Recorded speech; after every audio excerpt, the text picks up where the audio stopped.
نیند سے بیدار ہو کر سب سے پہلے ہاتھ دھونے چاہیے. رسول اللہ صلی اللہ علیہ وسلم نے فرمایا جب کوئی نیند سے بیدار ہو تو اپنے ہاتھ کو وضو کے پانی میں ڈالنے سے پہلے دھو لے، اس وجہ سے کہ تم میں سے کوئی یہ نہیں جانتا کہ رات اس کا ہاتھ کہاں رہا ہے، یعنی جسم کے کس کس حصے کو اس نے چھوا ہے، یا اس کے علاوہ بھی کہیں نیند میں ادھر ادھر پڑ گیا تو اس کے ہاتھ کو کوئی ایسی چیز لگی جو اس کے لیے نقصان دہ ہو سکتی ہے. اس لیے پہلی چیز صبح اٹھ کر ہاتھوں کو اچھی طرح دھونا ہے. کھانے سے پہلے اور بعد میں ہاتھ دھونا. رسول اللہ صلی اللہ علیہ وسلم جب کھانے کا ارادہ کرتے تو پہلے اپنے ہاتھ دھوتے پھر کھانا کھاتے.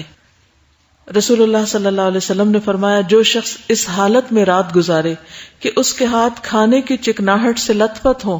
یعنی اس نے کھانا کھایا ہاتھ نہیں دھوئے اور وہ کھانے کے جو ذرات ہیں یا چکنائی جو ہے وہ ہاتھوں میں ہی کہیں لگی رہ گئی، چاہے ناخنوں کی سائڈ پر یا ویسے انگلیوں کے اندر، اور اسے کوئی چیز تکلیف